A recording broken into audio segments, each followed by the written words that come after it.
Hello friends, welcome back. और आज हम देखेंगे टू डायमेंशनल एरेज से रिलेटेड एक एक्सरसाइज। और वो एक्सरसाइज रिलेटेड है मैट्रिक्स से। अपने आइडेंटिटी मैट्रिक्स का नाम सुना होगा। आइडेंटिटी मैट्रिक्स कुछ इस तरीके से दिखती है। If I show you matrix में तो कुछ 1 0 0 एंड 0 1 0 एंड 0 0 1, राइट। ये आइडेंटिटी मैट्रिक्स होती है फॉर द मल्टीप्लिकेशन। ठीक है, यानी कि अगर इस मैट्रिक्स से किसी मैट्रिक्स में मल्टीप्लाई किया जाए तो रिजल्ट वही आएगा जो कि खुद वो मैट्रिक्स है, राइट। अगर मैट्रिक्स ए है then if you multiply this I with this I I यानी जो ऊपर की matrix identity matrix, then A should come. तो ये आइडेंटिटी मैट्रिक्स होती है जो कि कुछ इस फॉर्म में होती है। All the elements at the diagonal are one and except the diagonal elements all the elements are zero. ठीक है, वो सारे एलिमेंट्स जीरो हैं जो कि डायगोनल पे नहीं है। केवल और केवल डायगोनल पे जो एलिमेंट्स हैं वही वन है, राइट। ये आपकी आइडेंटिटी मैट्रिक्स होती है। हमको यही फाइंड आउट करना है कि अगर कोई मैट्रिक्स हमें दी गई है तो ये आइडेंटिटी मैट्रिक्स है या फिर नहीं है, राइट। लेकिन उससे पहले मैं आपको बता दूं कि किस तरीके से वैल्यूज एक्सेप्ट कराई जाती हैं एक टू डायमेंशनल एरे में। ये मैंने आपको नहीं बताया है। हर चीज़ मैं नहीं बताऊँगा, राइट? आप उसको एक्सरसाइज़ करके देखिए। अगर आपको लगता है कि आपको समझ में नहीं आया है कि वो कैसे किया जाए, then you can comment, right? मैं आपको बताऊँगा। लेकिन कुछ चीज़ें, इतना कुछ बताने के बाद कुछ चीज़ें आपको अपने आप से करने लायक होना चाहिए, right? So let's come to this two dimensional array, find if the matrix is identity matrix और नॉट। ठीक है? तो हम एक मैट्रिक्स यहाँ पर लेते हैं। आइडेंटिटी मैट्रिक्स ही ले लेते हैं, चलो। Int I matrix is equal to, right, इस तरीके से हमने ले लिया। एंड देन एक ये ले लिया, देन एक दूसरा ले लिया, एंड देन एक तीसरा ले लिया। 3 by 3 मैट्रिक्स बनाएंगे एंड लेट्स सी। ठीक है, तो यहाँ पे 1 0 0 ये पहली रो हो गई। दूसरी रो हो गई 0 1 0, एंड देन तीसरी रो हो गई 0 0 एंड 1, राइट। तो अभी हमें दिख रहा है कि आइडेंटिटी मैट्रिक्स है, बट हम लॉजिक कैसे लिखेंगे सो दैट हम ये फाइंड आउट कर सकें if the matrix is an identity matrix और नॉट। ठीक है, यहाँ पे सेमीकोलन से आप इसको क्लोज कीजिए। अब उसके बाद आपको यहाँ पर दो इंटीजर्स लेने होंगे for iteration I and J. ठीक है, for I is equal to 0, right, I is smaller than और equal to 3 and I plus plus, right. 3 क्यों? क्योंकि 3 रोज हैं। 3 रोज हैं तो इटरेशन मैंने आपको पहले ही बताया हुआ है किस तरीके से इटरेट किया जाता है। Too many initializer values, okay. I think it should be okay. कोई ऐसी प्रॉब्लम होनी तो नहीं चाहिए। Why it is coming like this?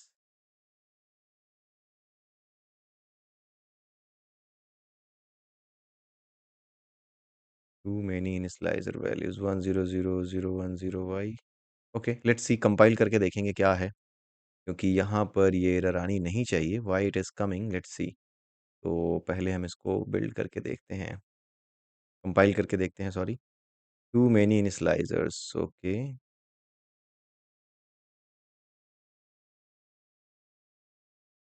Why this is so too many initializers? अगर मैं इसको ऐसे देखूं then it is like this. Then अगर मैं इसको ऐसे करूं it's like this. And then मैंने इसको यहाँ वन, ओके।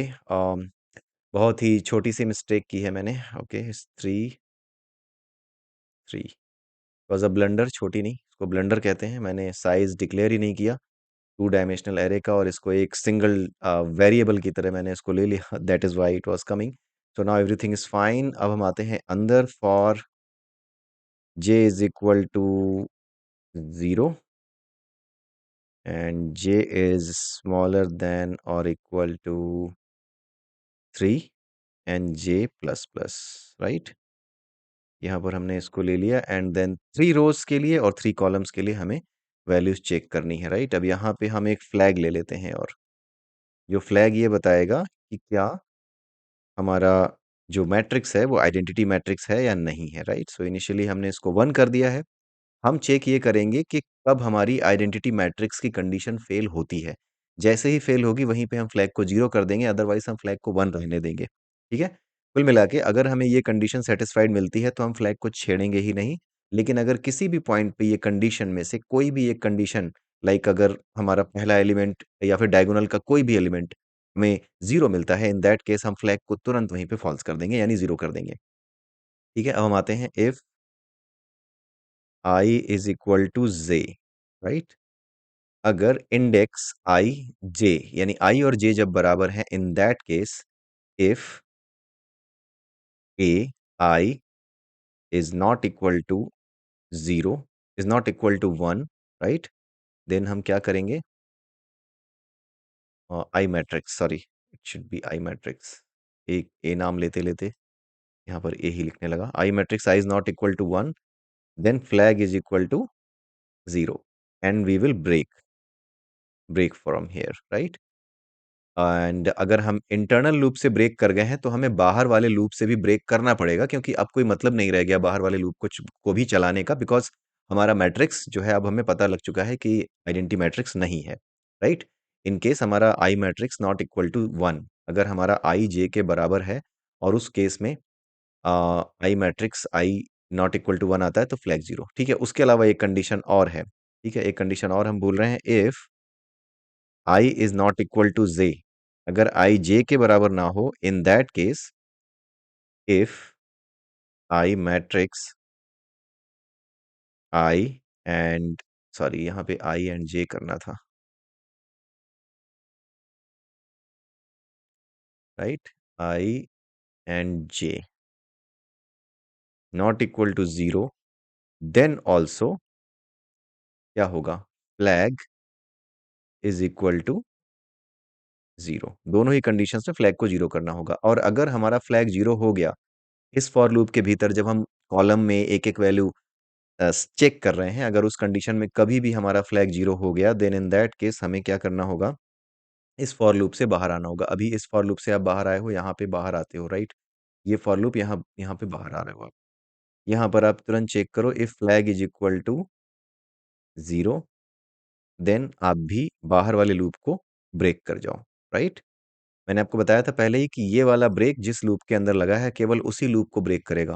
वो बाहर का लूप ब्रेक नहीं होगा, बाहर का लूप अभी भी चलता रहेगा। क्योंकि अब हमें, अगर हमें ऐसा कुछ मिल गया कि आपकी मैट्रिक्स आइडेंटिटी मैट्रिक्स की कंडीशन को फेल कर रही है, आपकी जो कंडीशन है मैट्रिक्स की आइडेंटिटी होने की, अगर वो आइडेंटिटी मैट्रिक्स होने की अगर वो फेल कर रही है, तो हमने फ्लैग को 0 कर दिया, और इस केस में अब बाकी के एलिमेंट्स को चेक करने की ज़रूरत ही नहीं रहेगी, क्योंकि आइडेंटिटी मैट्रिक्स की एक भी कंडीशन अगर फेल हो गई, तो पूरा का पूरा मैट्रिक्स आइडेंटिटी मैट्रिक्स नहीं रह गया। सो इस केस में अगर आपके भीतर वाले लूप को आपने ब्रेक किया है, तो बाहर वाले लूप को भी ब्रेक कर दो, खत्म कर दो।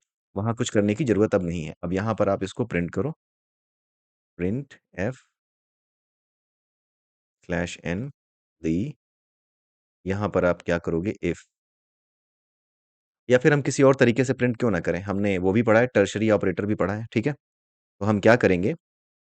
फ्लैग, अगर फ्लैग है, देन हम क्या करेंगे? Print F,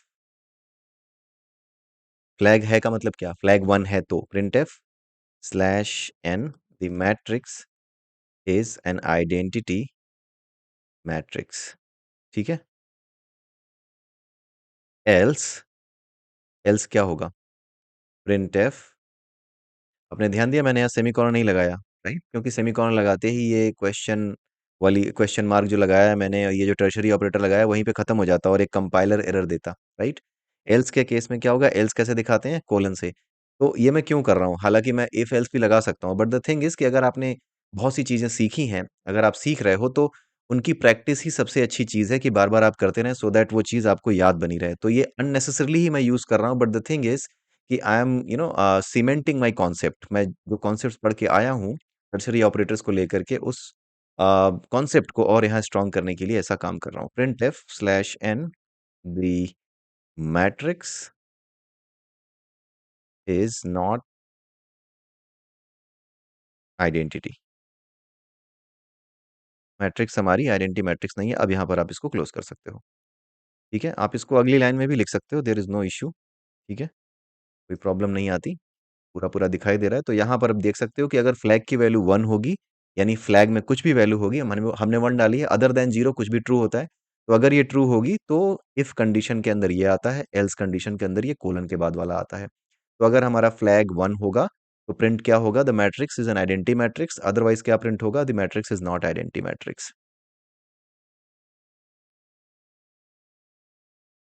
is not an identity matrix.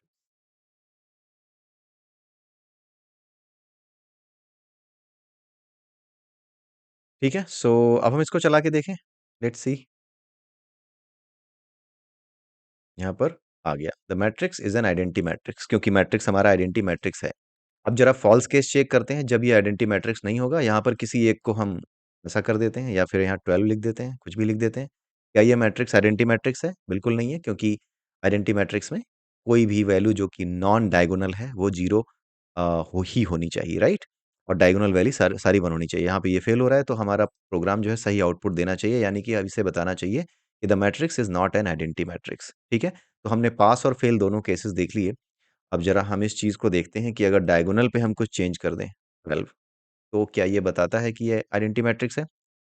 बिल्कुल नहीं। सही करता है ये the matrix is not an identity matrix, क्योंकि आइडेंटिटी मैट्रिक्स के लिए डायगोनल पे सब 1 होना चाहिए। 12 इज़ नॉट करेक्ट, राइट? अब हम क्या करते हैं, यहाँ से किसी एक को गायब कर देते हैं, 0 कर देते हैं, राइट? तब भी क्या आना चाहिए, the matrix is not an identity matrix, आ गया, बिल्कुल सही है। अब हम सब कुछ 0 कर देते हैं, ठीक है? यहाँ पे सब कुछ 0 कर देता है। ये क्या है? ये भी एक आइडेंटिटी मैट्रिक्स है, लेकिन ये एडिटिव आइडेंटिटी है। हमें क्या देखना है? Multiplicative identity. तो ये एडिटिव आइडेंटिटी अगर हम चेक करने बैठे, मल्टीप्लिकेटिव आइडेंटिटी चेक करने बैठे, तब तो ये फ़ॉल्स आएगा, this is not an identity matrix. लेकिन अगर आपको एडिटिव आइडेंटिटी चेक करनी है, तो आपको लॉजिक उसी हिसाब से बदलना पड़ेगा। इनफैक्ट आपको ये चेक करना होगा कि कोई भी एलिमेंट इस मैट्रिक्स में 1 नहीं होना चाहिए, बस सब 0 होने चाहिए। नॉन ज़ीरो नहीं होना चाहिए कोई भी एलिमेंट, सारे 0 होने चाहिए, तब वो एडिटिव आइडेंटिटी होगा। ठीक है?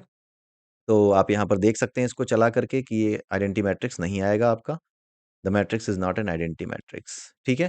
तो आप इसमें थोड़ा-सा वेरिएशन करके एडिटिव आइडेंटिटी को देख सकते हैं कि एडिटिव आइडेंटिटी है या नहीं है, ठीक है? अपने आप से प्रोग्राम बना करके देख सकते हैं, बट हाँ, जो मैंने आपको यहाँ पर दिखाया है that is just just a kind of demonstration of logic, किस तरीके से आप लॉजिक लिखते हो।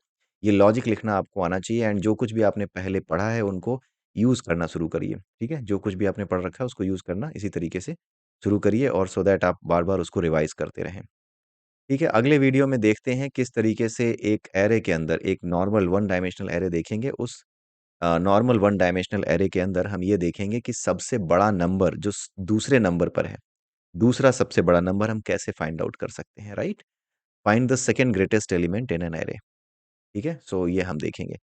Let me close this one. ये हो गया है हमारा।